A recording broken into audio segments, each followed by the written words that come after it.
it's Mike, your host of Get the Word, an etymology podcast for word nerds. We'll talk about the history and origin of words in English.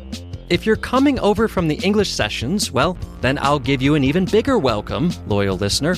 The English Sessions is the podcast I've been doing for a while now for English learners, and is where Get the Word was first conceived. I decided to make Get the Word its own podcast since I started to realize I was making content more for native speakers with these etymology episodes, which seemed to warrant its own feed. Don't worry though, for those of you who are English learners, there will still be transcripts of the episodes on the website. Look for details in the show notes. Get the Word, an etymology podcast for word nerds. Available on Spotify, Apple Podcasts, and wherever you get your podcasts.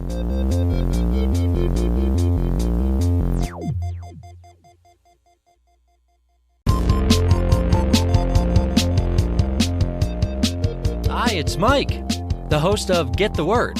This week we're looking at the word crow. We'll start with the word crow and its different meanings, and then talk about a few terms, phrases, and other words in which we see crow appear. Words like crowbar, terms like Jim Crow. We'll discuss how the word crow became associated with the Apsaloka tribe and talk about the Crow language and the people who are keeping it alive. Let's start with the word crow by itself. In English, we can trace it back to our German roots. There are words in Old Saxon, Dutch, Old English, Old High German that all have similar sounding words. It's believed to be imitative of the sound a crow makes, what we call an onomatopoeia. What's interesting is that the word caw, C-A-W, is also in the Oxford Dictionary, with an origin as an imitative sound of a crow dating back to the late 16th century. Let's listen to the sound of a crow. What do you hear? I definitely hear caw. What about this one? We also have the word croak in the dictionary that is also associated with the sound a crow makes, or a frog, despite the fact that these two creatures sound pretty distinct from each other. Imitative sounds are shaped by different cultures and the languages of those cultures. I'm reminded of my time in South America, where I first learned the imitative sound for a rooster, kikiriki. I also remember how ridiculous it sounded to some of my new friends in South America when I told them I grew up with cock-a-doodle-doo.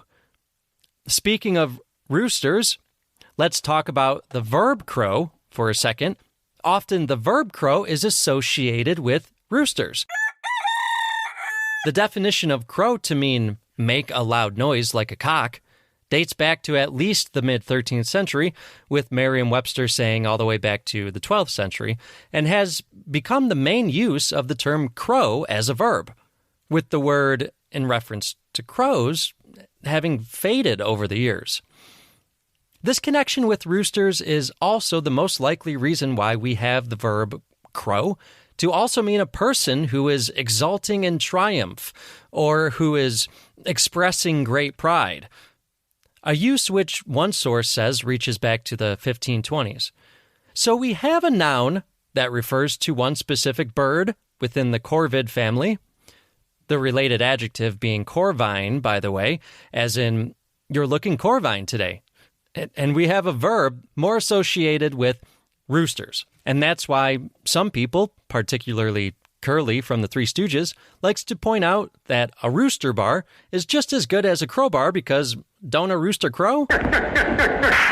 Speaking of crowbar, trying to trace back the roots of this word brought me to a few different time periods. Shakespeare uses the term iron crow in Romeo and Juliet. Friar John, go hence, get me an iron crow and bring it straight unto my cell. Friar John then says, brother, I'll go and bring it thee. Exits. The term iron crow also pops up in Daniel Defoe's 1719 novel Robinson Crusoe. Went to the wreck and carried an iron crow to wrench up the deck. which lay now quite clear of the water or sand. I wrenched upon 2 planks, and brought them on shore also with the tide. I left the iron crow in the wreck for next day. The actual word, crowbar, most likely appears sometime in the 18th century, the connection to the crow being that the end of a crowbar looks a bit like a crow's foot or beak. It also could have come from Old French, related to a word meaning hook. According to a Snopes article, the use of crow, related to this specific iron bar, is documented in English as far back as the year 1400. This article I found on Snopes, which is a fact-checking resource that's been around since 1994 online, is debunking a claim that states, quote, crowbars are so named because they were devices used to perform menial labor assigned to blacks. Unfortunately, crow has been used as a pejorative term for black people since the 1730s, but iron crow, as we see, dates back farther than that, with no clear evidence of any link to black labor or any connections with racist labels. I would be remiss if I didn't mention Jim Crow, the practice of segregating black people in the United States, which the same Snopes article points out is most certainly connected to the history of referring to black people in the time of slavery as crows. The most likely origin of the term Jim Crow is a 19th century minstrel song created by a blackface minstrel performer named Thomas Dartmouth Daddy Rice in roughly about 1828, in which Jim Crow is a character. The song and its subsequent versions and variations became so familiar to folks that just a few years later, in 1839, an anti-slavery book was published entitled The History of Jim Crow.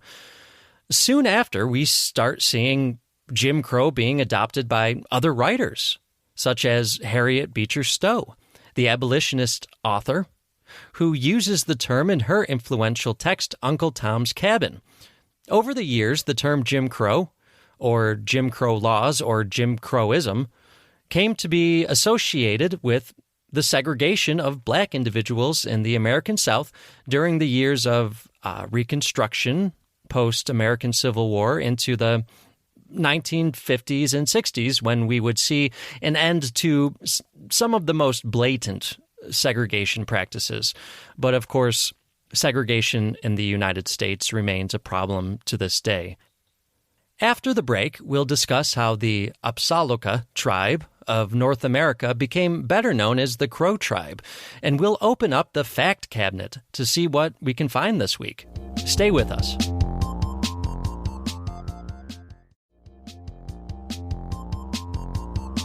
Before the break, I used the word Apsalouka, which many of you may not recognize, partly because of my pronunciation, but also because this North American tribe has over time become better known as the Crow. The Crow are an indigenous group. As of 2021, the tribe has a membership of approximately 11,000, of whom roughly 7,900 reside on the Crow Indian Reservation in Montana, here in the United States. The Crow are just one of many tribes that are not known today by their own ancestral tribe names. The first contact that the Crow tribe had with Europeans is believed to be in the year 1742. At the time, the French wanted to expand control over the western part of Canada. The Crow, who once traveled throughout the Great Plains of North America, would have made contact with the French on trading expeditions as the French started to venture farther west. These early French traders termed them beaux hommes, or in English, handsome men. The tribe would eventually be more closely associated with the French and then English translation of Apsalouka, which is roughly translated as children of the large-beaked bird. The French and English translations often translating this to children of the crow in the 19th and early 20th centuries. However, It's doubtful that the tribe would have been referencing the Crow specifically. Many indigenous languages are endangered today. By a rough estimate, there are about 4,200 speakers of the Crow language today.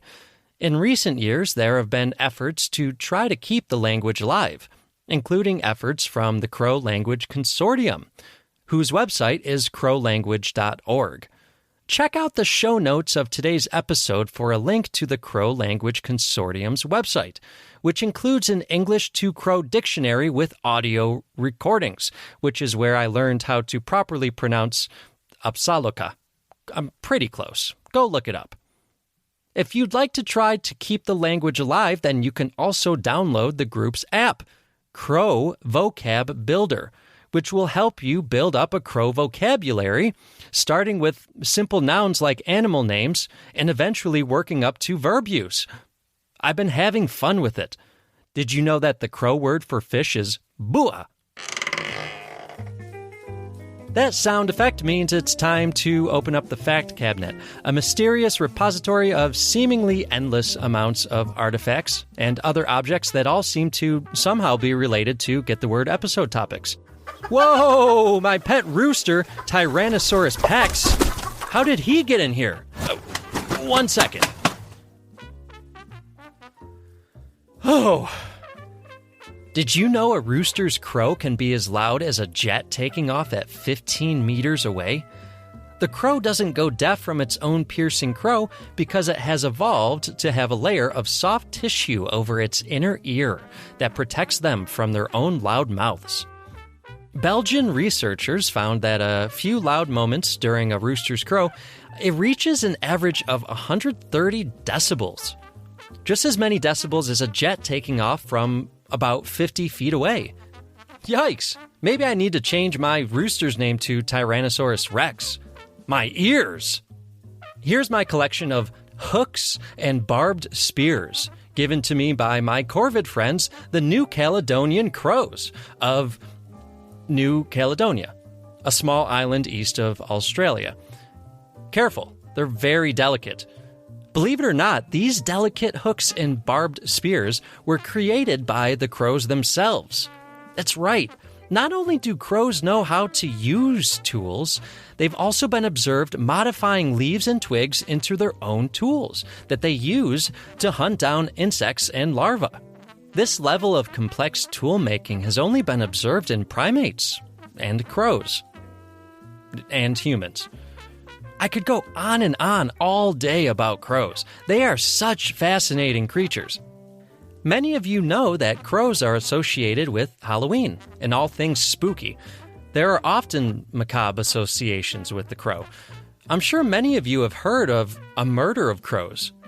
No, not the 1998 action thriller starring Cuba Gooding Jr. and Tom Berenger about an aging novelist in Key West, Florida, and a disgraced lawyer who steals credit for a manuscript that he didn't write, which ends up being published and featured on the bestseller list, sparking a series of events that lead to the lawyer, played by C.G. Jr., being the prime suspect in the investigation of a multiple homicide. No, not that. A murder of crows is the collective noun for a group of crows. Okay, so you probably knew that, but did you know that crows also hold their own funerals for their dead?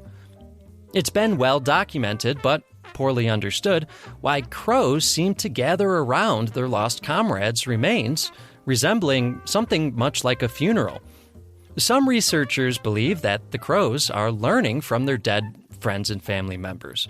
Crows are keen observers and can perhaps glean some information about their surroundings, including potential dangerous situations, by observing the bodies of the dead. I'm just scratching the surface on corvid facts. Have you ever heard of anting before?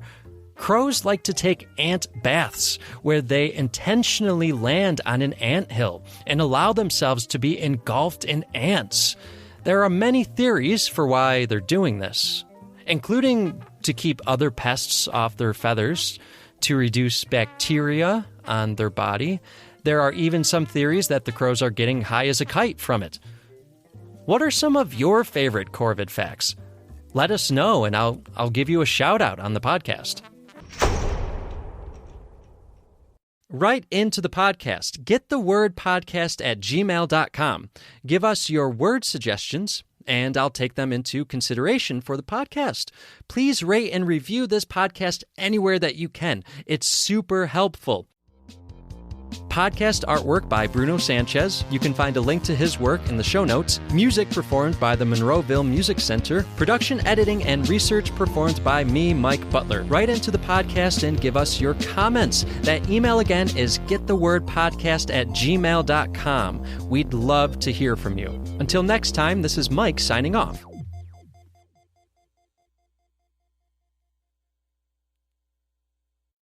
This episode is brought to you by Ring. From package deliveries to lonely pets, Ring cameras and doorbells make it easy to check in from anywhere, right from your phone. Be there with Ring. Learn more at ring.com. Hello, everyone. Mike here. I want to pause for a moment to talk about how you can help the English sessions to continue. If you'd like to support the English sessions, then please go to anchor.fm/the English sessions. There, you can click on the support button and make a monthly contribution to the English sessions to keep this podcast going. You can support the English sessions for less than $1. Every bit helps. Also, remember, go to www.englishsessionswithmike.com if you are interested in private lessons with me, Mike. Thank you all for supporting this podcast.